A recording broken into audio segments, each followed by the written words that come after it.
Friends, आज हम लोग पढ़ने वाले हैं क्लास 10th का सिविक्स, जिसमें चैप्टर फर्स्ट में है पावर शेयरिंग। ठीक है, पावर शेयरिंग कहने का मतलब होता है शक्ति का बंटवारा। तो यहाँ पे इसे जानने से पहले आप मेरे चैनल कॉम्पिटिटिव गुल्लक को लाइक करें, सब्सक्राइब करें। तो चलिए हम लोग स्टार्ट करते हैं। तो यहाँ पे बात हो रहा है पावर शेयरिंग। तो power sharing in democracy is based on the belief that people in any society have diverse preference and identities. ठीक है, तो यहाँ कहने का मतलब है कि लोकतंत्र में, यानी कि जो डेमोक्रेसी होता है, तो लोकतंत्र में सत्ता का जो बंटवारा है, यानी डेमोक्रेसी में जो पावर का बंटवारा होता है, तो वो इस विश्वास पे आधारित है कि किसी भी समाज में लोगों के विविध, यानी कि डाइवर्स प्रेफरेंस, ठीक है, तो जो विविध प्राथमिकताएं हैं उनकी पहचान की जाती है। उनकी क्या होती है? पहचान की जाती है।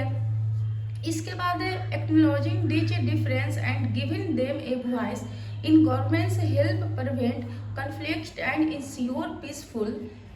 ठीक है, तो यहाँ पे कहने का मतलब है कि इन भिन्नताओं को स्वीकार करना और शासन में उन्हें आवाज देना संघर्षों को रोकने और शांतिपूर्ण सह अस्तित्व सुनिश्चित करने में सहायक होता है।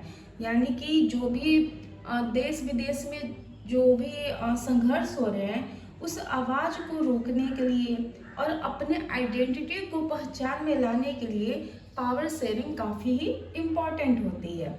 इसके बाद आप देख सकते हैं कि in a democracy people's voice are valued which necessary a power sharing mechanism to maintain unity in diversity.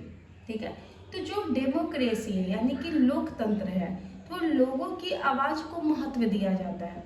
ठीक है, तो यहाँ पे जनता का पावर होता है और जिसके लिए विविधताओं में एकता बनाए रखने के लिए, ठीक है, यानी कि यूनिटी बनाए रखने के लिए सत्ता साझाकरण तंत्र आवश्यक होता है, यानी कि पावर शेयरिंग मैकेनिज्म। ठीक है, यानी कि सत्ता का साझाकरण करना काफी इम्पोर्टेंट होता है।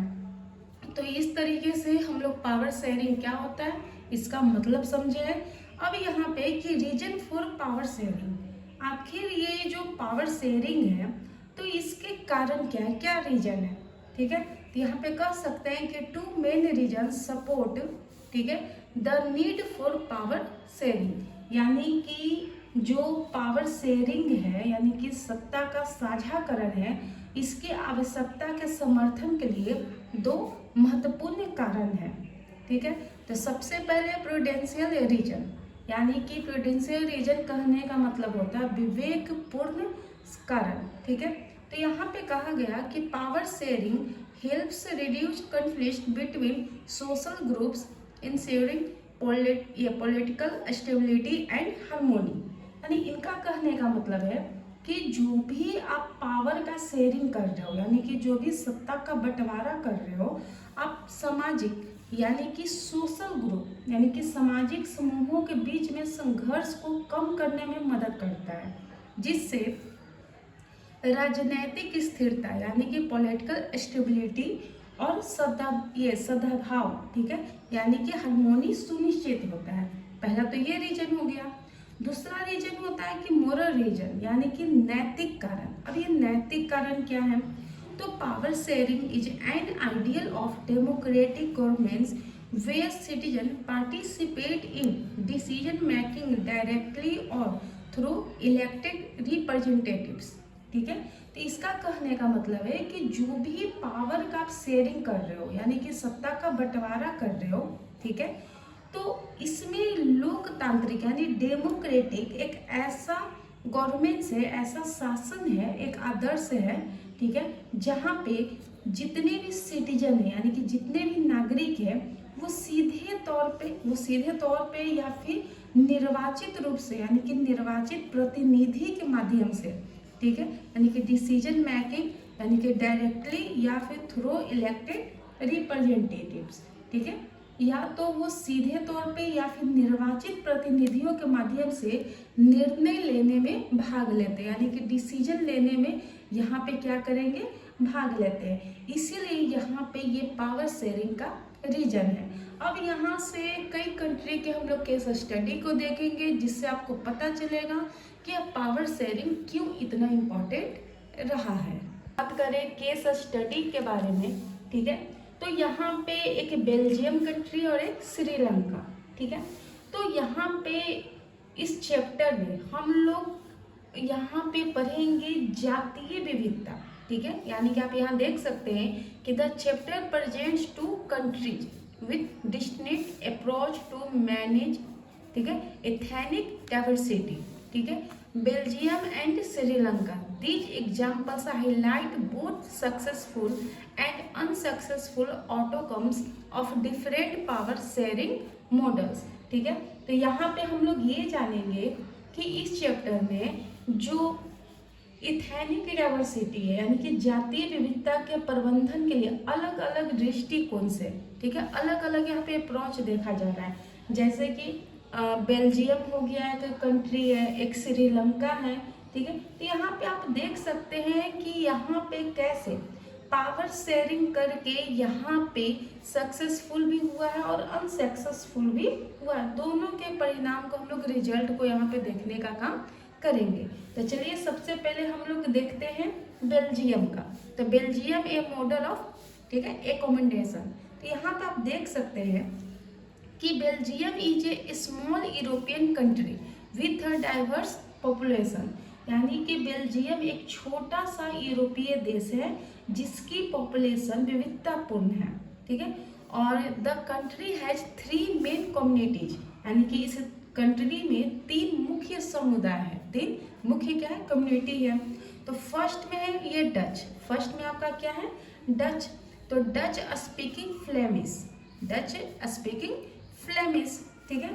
तो यहाँ पे आप देख सकते हैं कि डच में आबादी अगर देखा जाए तो 19, ठीक है, 19% यहाँ पे क्या है, पॉपुलेशन है, ठीक है, 19% यहाँ पे क्या है, पॉपुलेशन है। और यहाँ पे जो मेनली जो यहाँ पे लैंग्वेज, अगर यहाँ पे मेनली हम लोग देखें तो डच लैंग्वेज बोलने वाले जो लोग हैं तो वो मुख्य रूप से नदर्न रीजन ऑफ फ्लैंडर्स में रहते हैं। कहाँ रहते हैं, तो उत्तरी क्षेत्र में, यानी कि फ्लैंडर्स के उत्तरी क्षेत्र में यहाँ पे रहते हैं।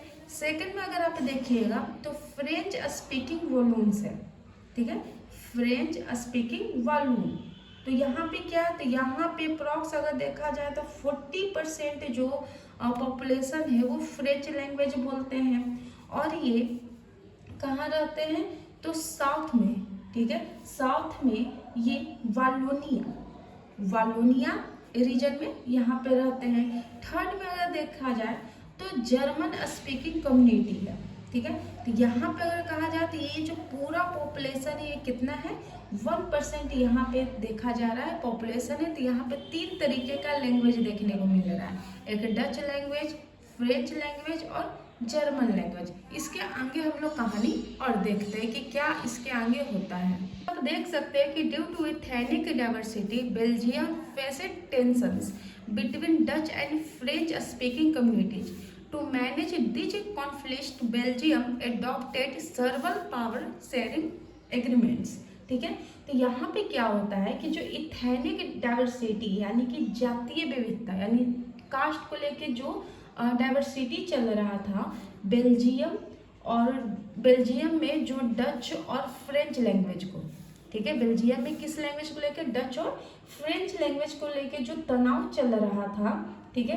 तो इसमें बेल्जियम क्या करता है कि पावर शेयरिंग करता है, ठीक है, पावर शेयरिंग की व्यवस्थाएं करती है, जिसमें पहला रहता है इक्वल रिप्रेजेंटेशन इन गवर्नमेंट, यानी कि जो गवर्नमेंट है वो समान प्रतिनिधित्व करेगी, समान रिप्रेजेंटेशन करेगी, ठीक है। इसमें क्या होता है कि both Dutch and French speaking communities have an equal number of minister in the central government preventing any one group from overpowering, ठीक है, द अदर। यानी इसमें कहने का मतलब है कि जो डच और फ्रेंच लैंग्वेज बोलने वाले जो समुदाय है, जो कम्युनिटी है, ठीक है, तो उनके जो सेंट्रल मिनिस्टर हैं, उनके जो केंद्रीय सरकार हैं, तो मंत्रियों की संख्या उसमें क्या रहेगी, इक्वल रहेगी, equal number of minister in the central government. यानी कि जो डच और फ्रेंच लैंग्वेज बोलने वाले समुदाय हैं, तो केंद्रीय सरकार में उनके मिनिस्टर की संख्या इक्वल रहेगी, जिससे किसी भी एक समूह को दूसरे पे हावी होने से क्या करेगा, रोका जा सकता है, यानी कि कोई किसी पे भी हावी नहीं हो पाएगा। सेकंड में आप देख सकते हैं कि स्टेट एंड कम्युनिटी गवर्नमेंट्स, ठीक है, तो इसमें ये बोला गया कि apart from the central government each community Dutch, French and German has its own government to oversee matters specific to their language and culture. यानी इसमें ये कहा गया कि जो सेंट्रल गवर्नमेंट है, तो सेंट्रल गवर्नमेंट के अलावा जो डच, फ्रेंच और जर्मन के जो समुदाय है, यानी कि जो कम्युनिटी है, उनकी भाषा और उनकी जो कल्चर है, ठीक है, तो उनको कुछ स्पेसिफिक, ठीक है, उनको स्पेसिफिक तरीके से क्या करेगी, देख रेख किया जाएगा, यानी कि उनको थोड़ा सा विशेष दर्जा दिया जाएगा। थर्ड में ये बोला गया कि ब्रसलेस ये आर्ग्यूमेंट, ठीक है, तो इन ब्रसलेस ए बाइलिंगुअल रीजन, ठीक है, तो इसमें ये बोला गया कि जो ब्रुसलेस था या फिर ब्रसलेस का ये, ठीक है, तो यहाँ पे जो लैंग्वेज था वो द्विभाषी क्षेत्र था, यानी कि दो तरीके के यहाँ पे लैंग्वेज बोले जाते थे, और यहाँ पे जो दोनों लैंग्वेज थे या दोनों कम्युनिटी के जो लोग थे, तो वो एक दूसरे का क्या करते थे, सम्मान करते थे, यानी कि रिस्पेक्ट दोनों का करते थे, ठीक है।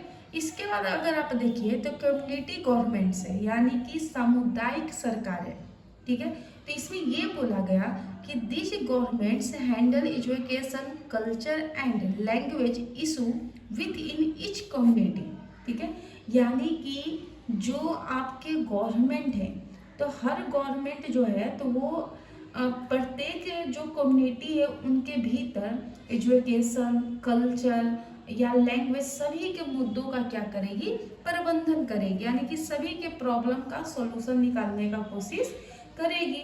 इसी में आप एक तरीके से देख सकते हैं कि बेल्जियम यहाँ पे पावर शेयरिंग का बहुत ही अच्छा काम करता है, ठीक है, तो जिसमें देख सकते हैं कि the Belgian model is a successful example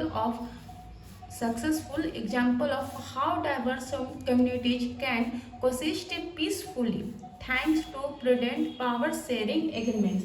यानी कि आप यहाँ पे देख सकते हैं कि ये जो बेल्जियम का मॉडल है, ठीक है, बेल्जियम का जो मॉडल है ये इस बात का सफल एग्जाम्पल है, यानी कि सक्सेसफुल यहाँ पे एग्जाम्पल देखने को मिल रहा है कि इन्होंने बहुत ही प्रिवेंट पावर से, यानी कि बहुत ही प्रूडेंट तरीके से, इन्होंने विवेकपूर्ण तरीके से, इन्होंने शांतिपूर्ण तरीके से क्या किया है, पावर शेयरिंग की व्यवस्था अपनाई है। अब यहाँ पे हम लोग बात करते हैं श्रीलंका के बारे में। ये तो बेल्जियम का बात था, अब यहाँ से हम लोग बात करते हैं श्रीलंका के बारे में। तो अगर श्रीलंका के बारे में देखा जाए तो श्रीलंका प्रोवाइड्स ए कॉन्सेटिव एग्जाम्पल्स, यानी कि श्रीलंका को अगर देखा जाए तो बेल्जियम के ठीक यहाँ पे विपरीत दिखाई आपको देगा, ठीक है। In this island nation two main ethnic communities इजिप्ट, यानी कि इस ये जो आइलैंड है, ठीक है, ये जो आपका द्वीप है, इस नेशन में आपको दो मेन यहाँ पे कम्युनिटी दिखाई देखने को मिलते हैं। पहला तो सिन्हली लोग यहाँ पे मिलेंगे, यानी कि सिन्हली पीपल्स, ठीक है, तो यहाँ पे अगर आप कहें सिन्हाल्स में, तो यहाँ पे इनका जो परसेंटेज है 74% यहाँ पे पॉपुलेशन है, जो कि श्रीलंका में सिन्हली लैंग्वेज बोलते हैं, और वो मुख्य रूप से बुद्धिज्म यानी कि बौद्ध धर्म का ये पालन करते हैं। इसके बाद श्रीलंका में ये देखिएगा तो तमिल जो जनसंख्या वाले हैं, पॉपुलेशन वाले, ये 18% है, और ये मुख्य रूप से क्या करते हैं, हिंदू हैं, ठीक है।